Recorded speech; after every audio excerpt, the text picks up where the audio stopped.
Before we continue, if you believe our stories deserve to be heard, do me a quick favor. Hit the like button, subscribe, and share this video with someone who loves meaningful African tales. Let's keep our stories alive together. The headlights cut through the dusty night as the police checkpoint stood silent on the lonely highway. It was past midnight, the hour when even crickets seemed tired. Two officers lifted their hands, signaling a dark SUV to stop. The driver slowed, calm and patient, rolling down his window with a gentle smile that many people in the country knew well. He was Sheikh Ibrahim Lawal, respected Islamic scholar, beloved teacher, a man whose sermons filled mosques and whose charity fed the poor. His white robe was spotless, his beard was neatly combed, his voice when he greeted the officers was soft and polite. "Peace be upon you, my sons," he said. "May God guide your night." The officers nodded back, respect clear on their faces. One of them, Officer Marcus Ade, hesitated. He had heard the sheik speak just 2 weeks ago at a youth conference. He had watched thousands listen in silence. Still, rules were rules. "Sir, routine check," Marcus said. "May we search the vehicle?" The smile did not fade. "Of course," the sheik replied, stepping out calmly. "I have nothing to hide." The trunk was opened. At first, the officers saw only black travel bags, large, heavy, carefully arranged. Officer Marcus frowned. Something about the smell hit him next. Sharp, sour, not fuel, not food. He unzipped the first bag. The scream tore through the night before anyone could stop it. Inside the bag was a human body wrapped tight in plastic, soaked in blood, cold and lifeless. A student's ID card slid out and landed on the dusty road. Another bag was opened, then another.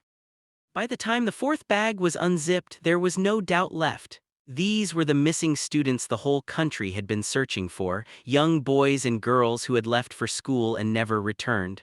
Their bodies were packed like cargo. The sheik did not run. He did not shout. He simply closed his eyes and whispered a prayer.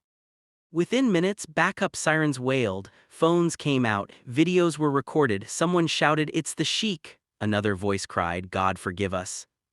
As officers placed handcuffs on his wrists, the once beloved cleric finally spoke again, his voice steady but empty.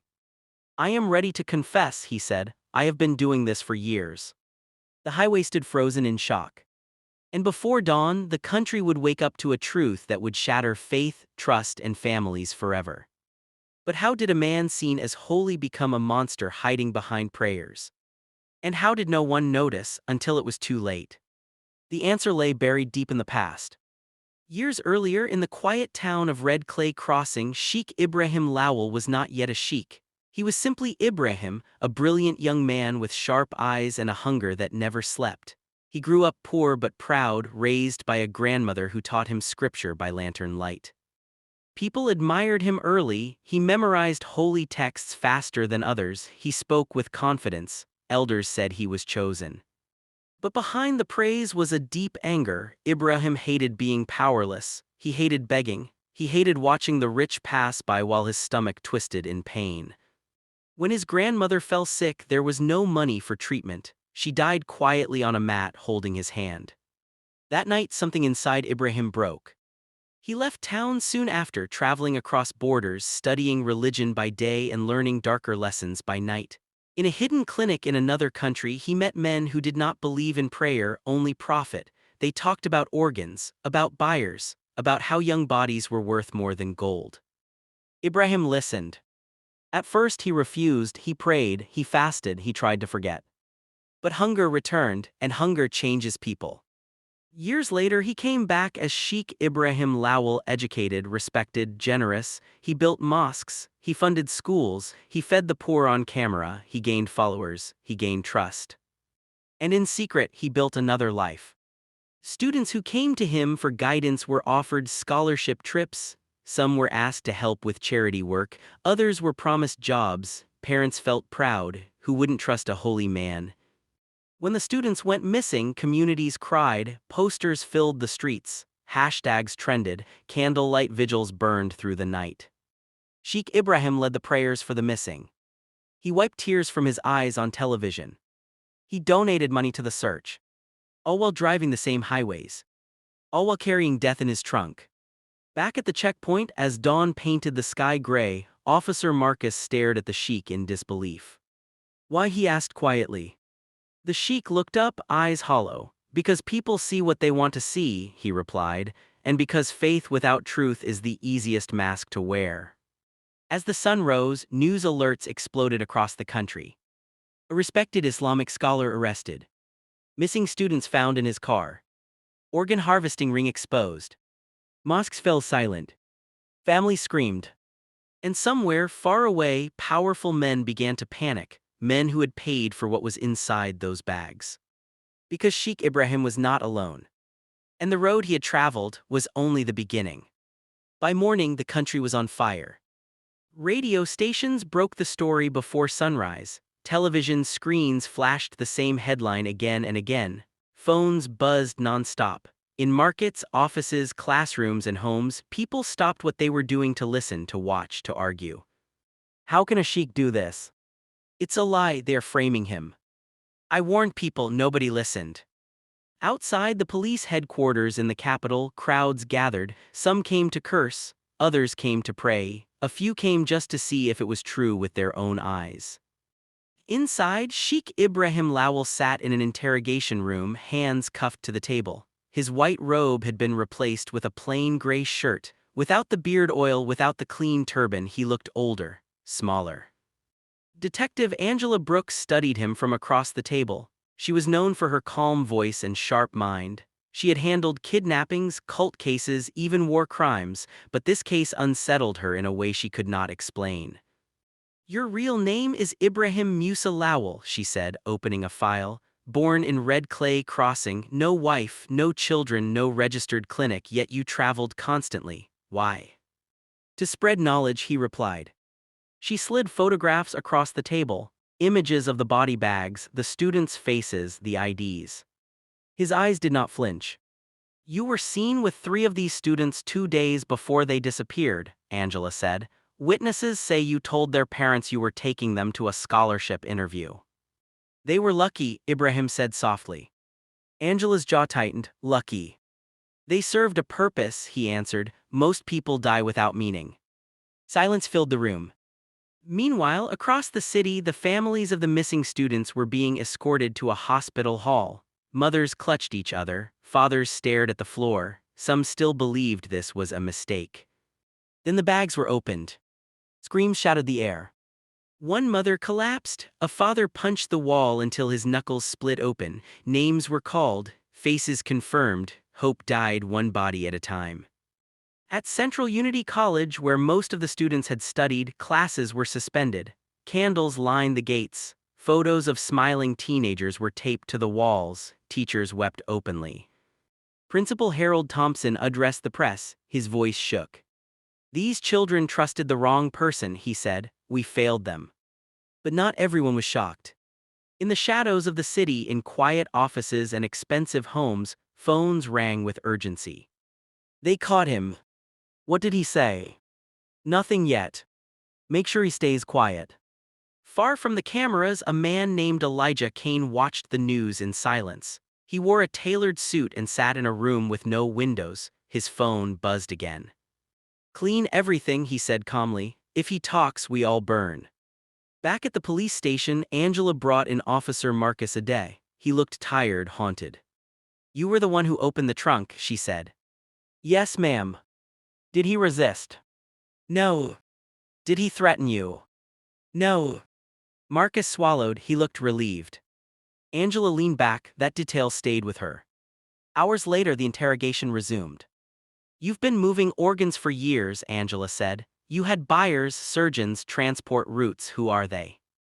Ibrahim smiled faintly. You are asking the wrong question. What is the right one? Why people trust faces more than actions? Angela stood up, slamming her hands on the table. Children are dead, don't preach to me. He met her eyes. For the first time, something dark flickered there. They trusted me because they needed hope, he said. I simply sold it better than anyone else. The confession went viral by evening. Clips of his words flooded social media. Some people fainted while watching, others shouted at screens. Religious leaders across the country rushed to distance themselves. Mosques held emergency meetings, churches prayed, community leaders begged for calm. But anger had already taken root. That night, a mosque once funded by Sheikh Ibrahim was set on fire. No one was inside, but the message was clear. Faith had been wounded, and wounds, when ignored, often turn violent.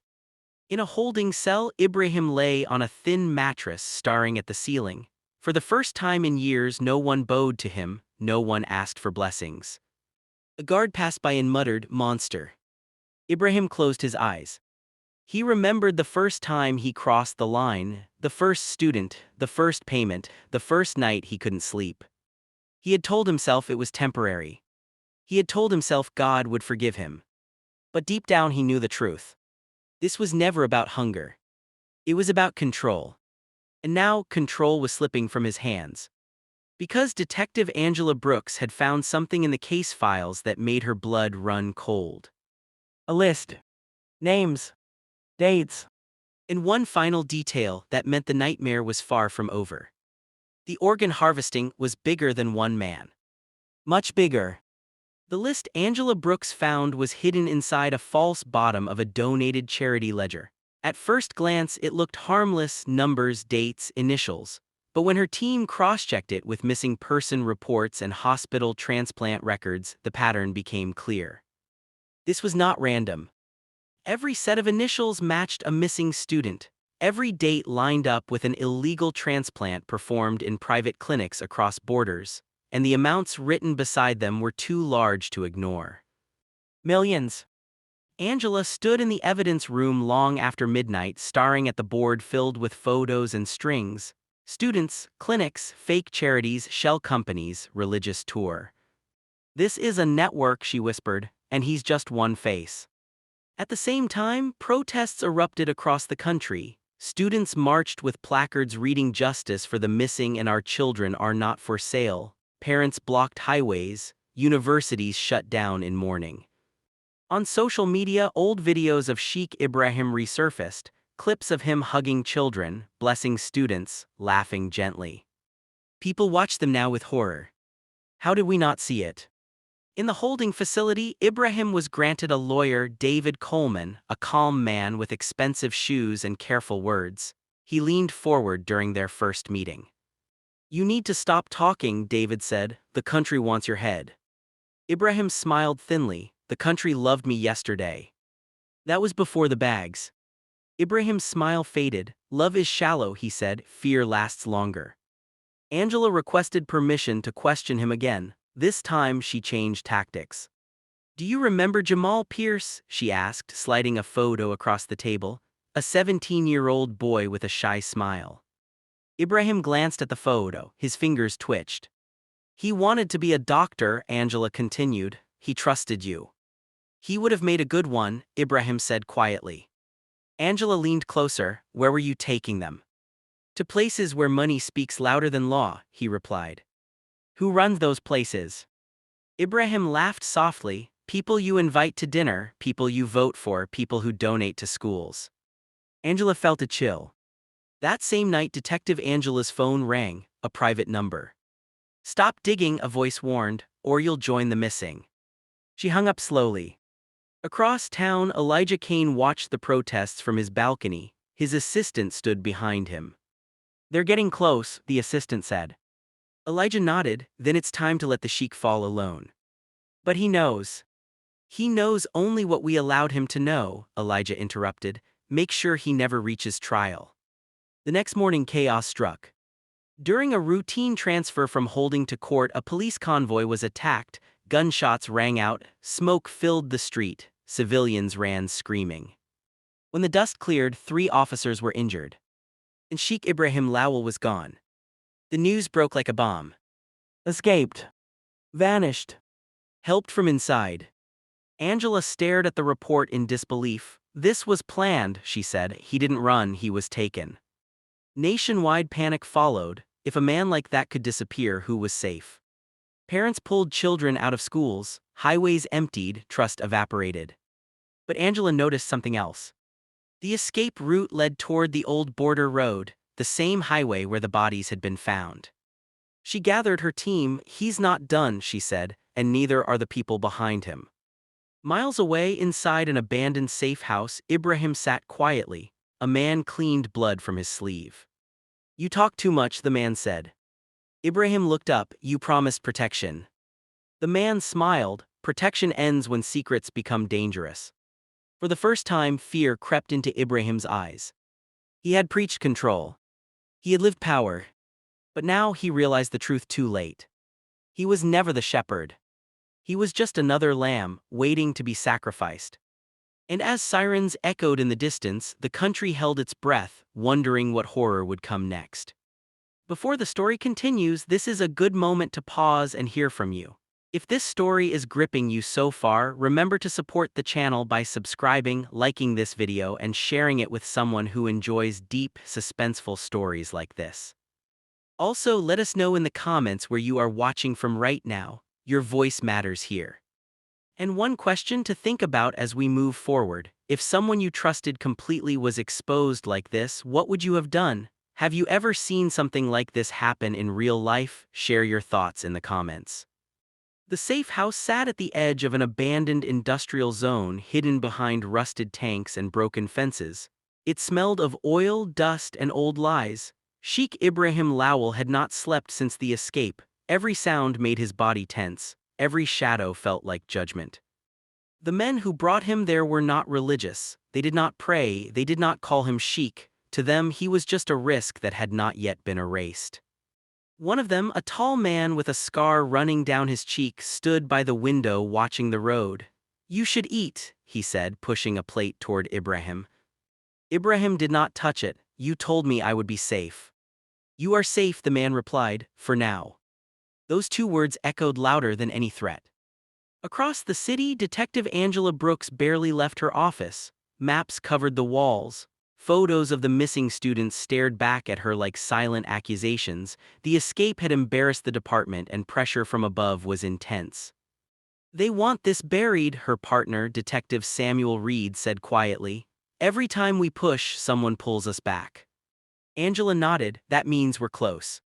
She reviewed CCTV footage frame by frame. One image froze her attention: a police vehicle slowing down seconds before the ambush. Another showed a man in a maintenance uniform signaling the convoy.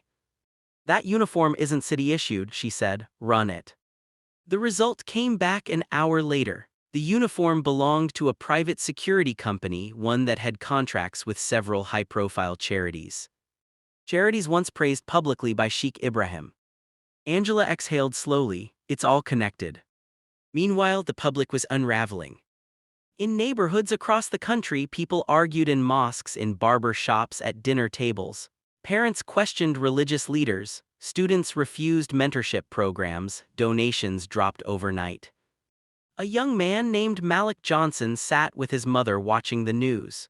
He had been scheduled to attend one of Sheikh Ibrahim's youth retreats months earlier but had fallen sick and stayed home. "That could have been me," Malik whispered. His mother hugged him tightly, tears running down her face. "We trusted him." At Central Unity College, students organized a silent march. They carried photos of the victims and walked through the campus gates without chanting. The silence was louder than any protest. Back at the safe house, Ibrahim finally spoke to the man with the scar. "You will kill me," he said. The man did not deny it. "You outlived your usefulness." "I can give you names," Ibrahim said quickly. "Bigger names, people you protect." The man smiled. "We already know them." Ibrahim's heart sank. For the first time, he understood what he had been part of. He had believed himself clever, untouchable, but the true power had never been his. That night, Angela received an anonymous email. No sender, no subject. Just coordinates. And a message: "He's not alone, hurry." She didn't wait for approval. Angela and Samuel drove through the night, sirens off, following the coordinates toward the industrial zone. The closer they got, the quieter the city became. Suddenly, headlights flashed ahead. A truck roared out of a side road, blocking their path. Men jumped out armed. "Turn around," one shouted. Angela slammed the brakes, reversed sharply, and swerved into a narrow side lane. Gunshots shattered the silence. Glass exploded. The car spun, crashing into a fence. They ran. Breathing hard, hiding behind concrete debris, Angela called for backup, but the signal was weak. In the distance, the safe house lights went dark. Inside, Ibrahim was dragged toward the door. Panic overwhelmed him. "You promised," he shouted. The scarred man leaned close. "We promised silence." A gun was raised. Suddenly, blue lights flashed through broken windows. Sirens screamed. "Police," a voice shouted. Chaos erupted, shouts, footsteps, gunfire. In the confusion, Ibrahim broke free and ran. He didn't know where he was going, only that he did not want to die there. He burst out onto the road, straight into headlights. The impact threw him onto the pavement. When Angela reached him, blood pooled beneath his body. He was alive, barely. His eyes fluttered open as she knelt beside him. "You're not dying yet," she said firmly. Ibrahim coughed, blood on his lips. He laughed weakly. "You still think this ends with me?" "Talk," Angela said, "now." He grabbed her wrist with surprising strength. The organs were only the beginning.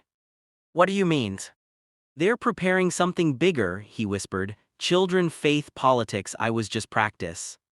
His grip loosened. Sirens grew louder as ambulances arrived. Angela stared at him, shaken. If he was telling the truth, then the country had not just uncovered a crime. It had uncovered a warning. And whatever was coming next would be far worse than anything they had seen so far. Sheikh Ibrahim survived the night. That fact alone unsettled everyone involved in the case. He was rushed into emergency surgery under heavy guard, his name removed from hospital records and replaced with a code number. Only a handful of people were allowed to know where he was. Even fewer were allowed near him. Detective Angela Brooks sat outside the intensive care unit as dawn crept through the narrow windows. She had not slept. Her clothes smelled of smoke and dust. Her mind replayed Ibrahim's final words again and again. "They're preparing something bigger." Inside the ward, doctors worked quietly. Machines beeped in steady rhythm. The man who had fooled a nation lay motionless, tubes running from his body like lifelines he no longer deserved. Across the country, reactions shifted from shock to rage. Parents demanded arrests. Students demanded reforms. Religious leaders held emergency conferences pleading with followers not to turn anger into violence. Some mosques were guarded by police. Some churches canceled services. Fear had become a shared language. On talk shows, people argued late into the night. "This is why we can't trust anyone." "No, this is why we must hold everyone accountable." He didn't act alone. That last statement echoed everywhere. Angela finally stood and walked into the ICU with permission. Ibrahim's eyes were open now, dull, tired, stripped of performance. "You're lucky," she said. "They wanted you dead." "They still do," he replied faintly. Angela pulled up a chair. "You said you were just practice, explain." Ibrahim breathed slowly, choosing his words carefully for the first time in years. "There are people who believe influence is more powerful than weapons," he said. "They use religion, politics, charity, whatever opens doors." "And the students?" Angela asked. "Test subjects," he said. "Logistics, trust roots, silence." Angela felt sick. "You're saying children were used to test a system?" "Yes." "For what?" "For moving people without questions," Ibrahim replied. "For controlling communities without resistance." Angela clenched her fists. "Who are they?" Ibrahim closed his eyes. "I never knew names, only voices, orders, payments." "Give me something," she said. "Anything." He opened his eyes again. "Follow the donors," he whispered, "the ones who gave the most and asked the least." Before Angela could press further, alarms beeped louder. Doctors rushed in. She was pushed out of the room. Hours later, news broke that would change the case again. A private clinic on the outskirts of the city was raided following an anonymous tip. Inside, police found illegal surgical equipment, blood-stained floors, and records linking transplants to wealthy patients overseas. The clinic had received large donations from a foundation publicly associated with youth education. A foundation once praised by Sheikh Ibrahim. The arrests began quietly, no press conferences, no announcements, just doors opening at night and powerful people being escorted into unmarked vehicles. But someone noticed. Journalists started connecting dots. Independent reporters leaked documents online, names surfaced. Not all were proven guilty, but enough questions were raised to make people uneasy. In Red Clay Crossing, Ibrahim's hometown, his abandoned childhood home was vandalized. Some residents cried, others cursed his name. His grandmother's grave was left untouched, surrounded by wilted flowers. She raised him right, an old neighbor said. Evil chose him later. That evening, Angela met with her captain behind closed doors. This case is bigger than our department, the captain said. You're being watched. I know, Angela replied. That's why I won't stop. The captain sighed. Be careful. Meanwhile, in a quiet room far from cameras, Elijah Kane read a report with growing irritation. The clinic raid had not been planned. The donors were panicking. This is becoming unstable, he said to his assistant. What do we do? Elijah thought for a moment. We control the story. The next day, headlines shifted. Government spokespeople promised justice, committees were announced, investigations were launched, some officials resigned publicly, claiming ignorance. But behind the scenes, pressure mounted to close the case quickly. Angela received a formal order to step back. She stared at the document in disbelief. They're shutting this down. Samuel Reed looked at her grimly. They're scared. Angela folded the paper slowly. Then we're doing something right. That night, she received another message from the same anonymous source. This time, it wasn't coordinates. It was a video. The clip showed a dim room. A group of children sat quietly listening to a man speak off camera. The voice was calm, familiar. Not Ibrahim. Angela's blood ran cold. If Ibrahim had been practice, then the real teacher was still free. And the lesson was far from over. Angela watched the video again and again. The children in the clip were seated neatly on plastic chairs inside what looked like a classroom. Their clothes were clean, their faces calm, too calm. On the wall behind them hung a banner that read Future Leaders Program. The voice speaking to them was smooth, confident, reassuring. You are special, the voice said. You have been chosen to serve a higher purpose. Angela paused the video, her chest felt tight. This isn't fear-based, Samuel Reed said quietly beside her. This is grooming. Angela nodded. They're not kidnapping in the dark, they're recruiting in the open.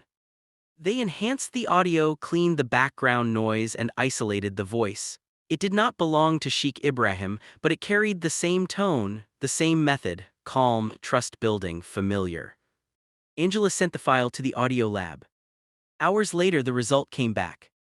The voice belonged to a man named Reverend Thomas Caldwell, a respected interfaith leader, a frequent guest on national television, a man who had publicly condemned Sheikh Ibrahim and called him a disgrace to faith. Angela leaned back slowly. He positioned himself as the opposite. Samuel swallowed, which makes him untouchable. Across the city, Reverend Caldwell stood at a podium, speaking to reporters. We must not let one man's evil destroy our trust in spiritual leadership, he said. Now more than ever, we must guide our children with faith. Parents nodded as they watched. Donations to his foundation increased overnight. Angela watched the same broadcast in silence. He's hiding in plain sight, she said. She tried to get a warrant. It was denied. She tried again. Denied. Every door closed gently but firmly. That evening, Sheikh Ibrahim's condition worsened. Angela was called to the hospital. Inside the ICU, Ibrahim's breathing was shallow. His skin looked gray. You don't have much time, Angela said. If you want any part of the truth known, speak now. Ibrahim's eyes moved slowly to her face. Did you find him? Yes, she said, I did. A weak smile formed. Then you see it. Say his name, Angela demanded. Ibrahim shook his head slightly. Names don't matter, systems do. Children are still at risk, she said sharply. He coughed. Then burn the image, he whispered, not the mask. Before she could ask what he meant, the heart monitor screamed. Doctors rushed in. Angela was pushed back. Minutes later, a doctor stepped out and removed his gloves. He's gone. The man who had shocked a nation died without facing trial. By morning, the headline spread fast. Sheikh Ibrahim Lawal dies in custody. The country reacted in waves. Some felt relief. Some felt robbed of justice. Others felt fear, because death had ended answers. Or so it seemed. That afternoon, the anonymous source contacted Angela one last time. A single message. "You're running out of time." Attached was a document. A schedule. Dates, locations, youth programs, faith conferences. All connected to Reverend Caldwell's foundation. The final date was 3 days away. Angela stood up, "They're moving again."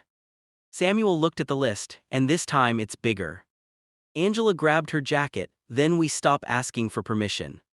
As she walked out, she knew the risk: careers would end, lives could be ruined.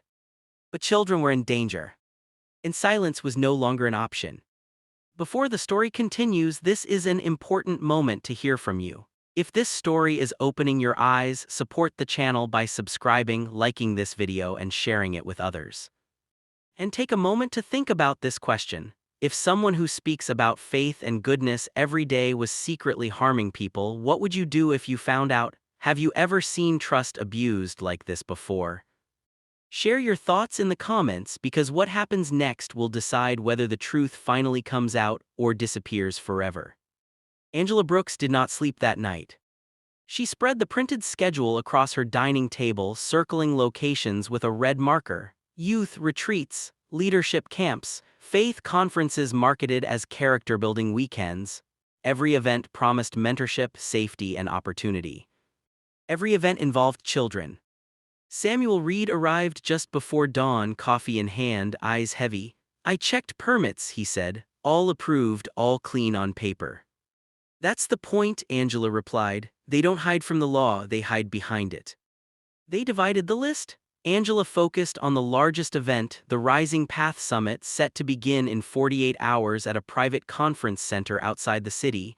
Over 200 teenagers were expected. Parents had already paid. Buses were booked, media coverage was planned. And Reverend Thomas Caldwell was the keynote speaker. Angela tried once more to go through official channels. She presented the audio match, the clinic links, the donor patterns, the anonymous documents. The response was careful, polite. "Circumstantial," the committee chair said. "You're asking us to accuse a national figure based on inference." "Based on children disappearing," Angela shot back. "We have no missing children tied to him," the chair replied. "Not yet," Angela said. That word "yet" hung in the air. Permission was denied. Angela left the building shaking with anger. "They're waiting for bodies," Samuel said quietly. "Then we won't give them any," Angela replied. They went off the grid. Using trusted contacts, they assembled a small, unofficial team: 2 retired officers, a cyber analyst who owed Angela a favor, and a community organizer named Denise Walker who worked closely with parents and schools. Denise knew the language of trust. She had spent years protecting kids from predators who wore suits instead of masks. "This kind of program," Denise said, reviewing the flyers, "relies on silence. Kids are taught obedience. Parents are taught pride." They began calling families quietly, asking questions without making accusations. "Has anyone asked for medical tests? Were consent forms unusually detailed? Did anyone offer travel abroad later?" Patterns emerged. Angela's analyst traced the foundation's finances in real time. Money flowed out just before events, payments labeled logistics, consulting, wellness services. "Wellness," the analyst said, "that's new." The night before the summit, Angela drove past the conference center. Security was tight, private guards, no police presence. Inside, staff prepared welcome kits, name badges, wristbands. Angela watched buses arrive early, dropping off supplies. She noticed a refrigerated truck parked behind the building. Her stomach turned. The next morning, the summit began. Parents waved as buses arrived. Teenagers laughed, excited. Cameras rolled as Reverend Caldwell stepped onto the stage, smiling warmly. "Welcome, future leaders," he said. "You are safe here." Angela listened from her car, the live stream playing on her phone. "This is it," Samuel said. They moved. Denise contacted parents, urging them to pick up their children immediately, using a neutral excuse about a safety inspection. Some listened, others hesitated. Inside the center, Angela and Samuel slipped in through a service entrance with help from the retired officers. They followed signs marked wellness check. Behind a locked door they found a temporary medical room. Clean, too clean, equipment lined neatly, paperwork stacked on a table. Angela flipped through the files. Blood types. Tissue compatibility. Angela's hands trembled. This is pre-screening, she said, they're selecting. A guard's footsteps echoed in the hall. They hid. Two men entered talking quietly. Caldwell wants the first group ready by tonight, one said. Transport. Same as before. Angela recorded everything. They backed out carefully and sent the footage to every journalist they trusted, along with the documents. Once this is out, Samuel said, there's no pulling it back. Good, Angela replied. On stage, Reverend Caldwell continued his speech. Leadership is sacrifice, he said. Service is giving of oneself. Police sirens wailed outside. The doors burst open. Parents rushed in, shouting names. Teens stood confused. Guards froze. Reverend Caldwell stepped back, his smile fading for the first time. Angela walked onto the stage, badge raised. Thomas Caldwell, she said calmly, you're under arrest for conspiracy, trafficking, and endangerment of minors. Cameras captured everything. Caldwell's face hardened. You have no idea what you're stopping, he said. Angela met his eyes. I know exactly what I'm stopping. As he was led away, chaos filled the room, relief, tears, anger, confusion. Outside, parents held their children tightly. News alerts exploded across the country. Interfaith leader arrested at youth summit. But as Angela watched the scene unfold, her phone buzzed with a final message from the anonymous source. You saved them, but remember, systems don't die easily. Angela looked up at the conference center, then at the road leading away from it. She knew the truth had finally come out. But she also knew something else. This was not just the end of a case. It was the beginning of a reckoning. And the country was about to face itself in ways it never had before. The arrest of Reverend Thomas Caldwell did not bring immediate peace. Instead, it cracked the ground beneath the country. Within hours, videos from the summit flooded every platform, parents screaming names, children crying, Angela Brooks standing on the stage calm and firm, Caldwell being led away in handcuffs, his face no longer holy, no longer kind. By nightfall, his foundation's offices were sealed, bank accounts frozen, computers seized. The refrigerated truck behind the conference center was opened under court order. Inside were medical supplies. In body bags. Empty but ready. That discovery broke something deep inside the nation. People no longer argued about whether the threat was real, they argued about how close it had come. In the days that followed, the full picture emerged. Investigators confirmed that Sheikh Ibrahim Lowell had been an early operator used to test roots, trust, and silence. When he proved effective, the system expanded. Different faces, different faiths, same method. Religion was not the goal. Access was. Caldwell's role was larger than Ibrahim's had ever been. He recruited openly, protected by reputation. He built programs that looked clean, inspiring, even noble. Parents signed consent forms without fear, schools partnered willingly, media praised him. And behind it all was a quiet market of buyers, some overseas, some local, who never asked where the organs came from, only if they were fresh. As arrests spread, powerful names surfaced. Some were charged, others resigned for personal reasons. A few vanished into silence, protected by lawyers and distance. But unlike before, the story did not disappear. Too many people had seen the truth with their own eyes. Families of the victims were brought together in a public memorial at Central Unity College. Hundreds gathered as candles were lit, one for each student lost. Their names were read aloud. Each name landed like a stone. Mothers held photos, fathers stood stiff, eyes wet but unblinking. Students embraced one another, some shaking with anger, others with grief. Angela stood at the back unnoticed. She did not feel victorious. She felt tired. After the ceremony, Malik Johnson, now older, steadier, spoke quietly to a reporter.